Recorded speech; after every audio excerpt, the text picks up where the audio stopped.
But that leads us into our very next conversation, which has to do with the campaigning ahead of election 2020. So we're going to bring you that analysis of the campaign today. And joining us, Dr. Kwame Asah-Asante. He's a political scientist with the University of Ghana. Also via Zoom, Dr. Kwesi Amakye-Boateng, political scientist with the Kwame Nkrumah University of Science and Technology. Before I get to the gentlemen who are joining us, do note you can call 0302 211 691 extension 2 in the course of the program. We'd love to hear from you. Find out what you make of the political campaigning strategies of the various political parties. And maybe you can share your thoughts with us ahead of election 2020, where you think, the votes will go. So on that note, let me say a very good morning to Dr. Kwesi Amakye-Boateng and, of course, Dr. Asah-Asante. Gentlemen, a very good morning to you. Good morning. Great. Thank you for joining us. Good morning to you, my brother. Great. Thank you. Now, let me start with Dr. Asah-Asante, and I'm going to pose this question to both of you. COVID-19 came, and for the first time in a long while, many countries are holding elections in the midst of a pandemic. How exactly do you feel the political parties have fared in terms of campaigning in the midst of COVID-19? Dr. Asah-Asante, yes. Are you there? Good morning once again. Yes, I'm here. Can you hear me? I can hear you loud and clear. Please go ahead. Can you hear me? Yes, Doc, I can hear you loud and clear. Please go ahead. First and foremost, you realize that after the passage of the laws regulating the conduct of people with regard to COVID, everything started going on fine until the campaign started. That we are seeing gradually mass rallies, not that much, but they are coming up. And then in recent time, one of the strategies that parties have adopted is health walk. They walk in the streets, holding hand to hand, walk close to each other in disregard for COVID rules. And this has been a worrying situation for you and I, as far as the disease control is concerned. So all in all, I must say that, yes, we started on a good note, but as the jostling went on, you realize that parties have abandoned the rules that they've set regarding these disease, and then now everything has been thrown to the dogs. It's unfortunate because I don't see the point in making rules, and you, the person who have made the rules, will turn around and then throw the rules away just because you want to win power. It is very unfair, and it's not the best for this country, because what is the point of winning power when at the end of the day, when it comes to governance, you come back to meet a society which is unhealthy? That will never be the best for any leader to handle. It is my hope and prayer that the political parties will take a cue from what is happening in other countries and then do the needful so that we will avoid any situation that we will not be able to handle. Now, Dr. Asah-Asante, are you suggesting by saying that leadership has failed in addressing these matters? Because the political leaders you're referring to, they're out there, and it includes the incumbent government. Are you suggesting then that our political leaders, both in government and outside of government, have failed in this regard? I am talking about all the political actors in this business. We are seeing party foot soldiers, party candidates who are marching on the streets in the name of health walk in a total disregard for COVID rules. We have seen that. And what has come from the government to, as it were, to challenge those people or to right the wrongs. Members of the parties in government are themselves also guilty of this offense. You've seen some of them also taking a cue from what others are doing. And all these things I'm saying that is not the best. The parties themselves are going around this country, nook and cranny of this country, to conduct, campaign, and in total disregard for the rules. And I'm saying that that is not the best. We have seen it, and all of us are witness to this effect. Now, Dr. Amoachi Boateng, we're in the midst of a pandemic. It's a totally different ball game, but the parties are campaigning anyway because the elections are going to be held. In your book, how exactly have they fared? Are there strategies working in the midst of COVID-19?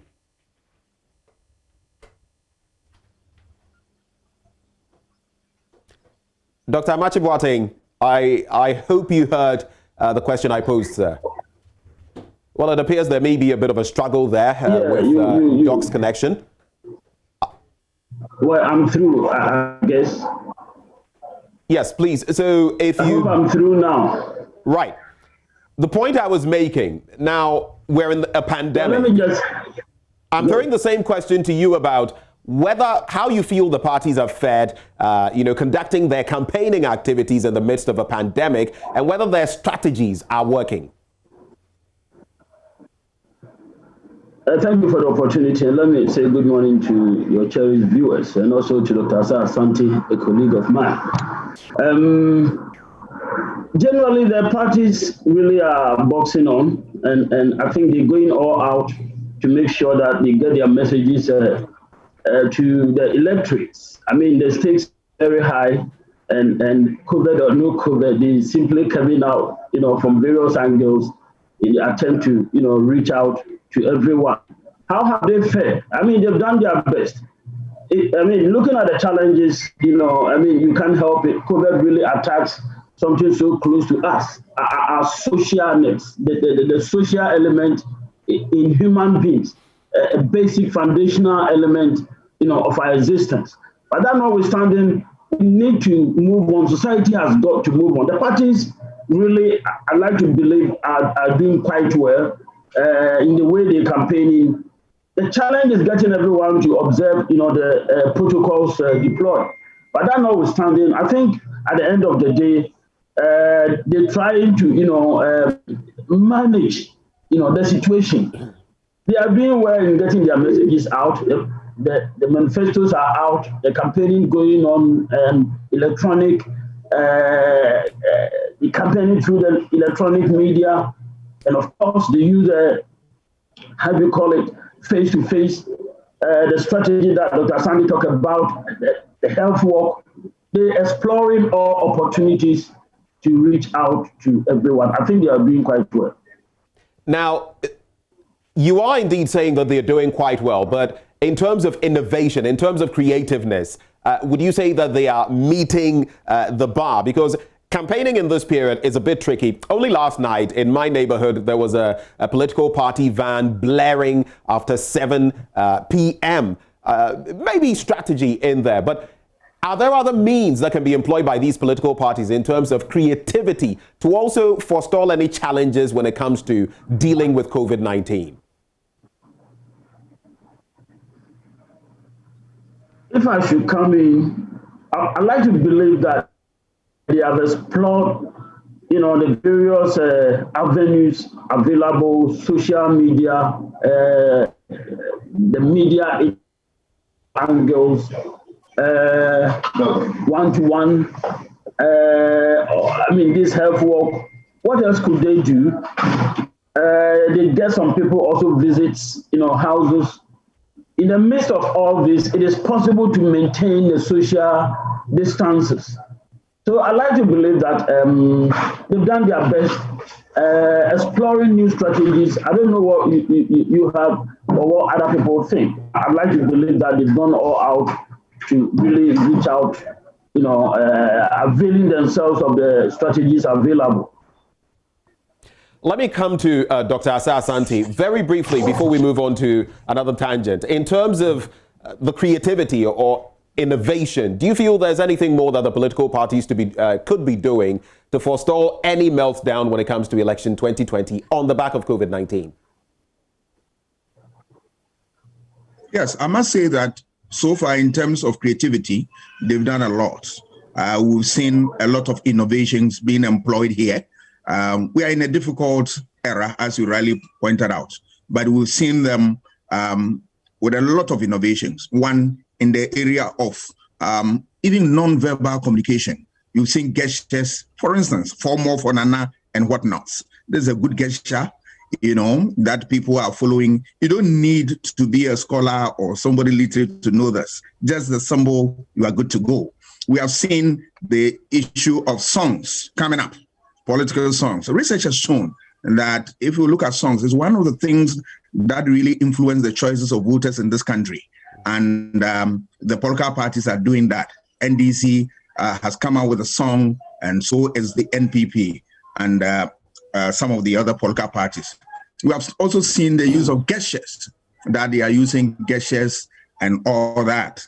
They have also not relent on their effort to use the traditional and the modern media. For instance, radio is on top as one of the vehicles by which the political parties have used to carry out their messages to the electorate. Of course, they have not also relent on the use of television and newspapers as well. We are also seeing effective use of WhatsApp, Facebook, and social media. All in all, we are saying that for the innovation, they've been able to do a whole lot that really attracting the attention of the public. Of course, we have also seen the use of propaganda. Now, you can see the bandwagon effect where let's all rally and they splash out a lot of pictures on screens of television, letting you to know that, the right-thinking people are in this party. Why don't you join the bandwagon and vote for them? These are very interesting things that we are seeing. But it's my hope and prayer that as they are coming out with these innovative means of campaigning, they'll be able to carry the message that will resonate with the people for us to give them our mandate. That is something that they must consider and consider seriously. Right, Doc. But even as you hope and pray, here's a matter that we can't just hope and pray about. It's about chiefs endorsing some leaders of political parties. I know in the past you've written on the chieftaincy institution and a lot about it in our country, Ghana. How much of a problem is it for you that there are so many endorsements from chiefs of political party leaders? What do you think we can do to deter this, not just in election 2020, but in subsequent elections?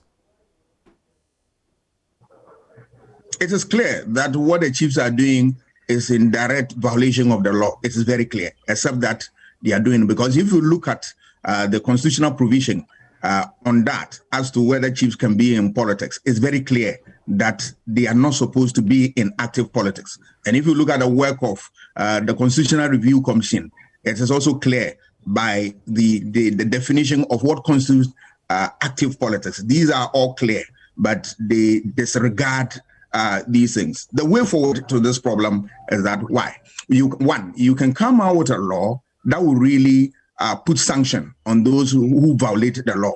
That is the best way to deal with the problem.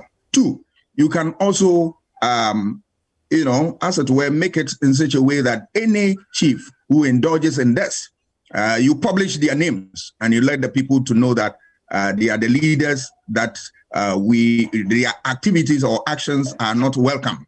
That can be done. And of course, you can also look at a long-term solution to this problem. There is the argument that if you look at some of these chiefs, they have what it takes to be in politics in terms of qualification, in terms of experience. But by virtue of the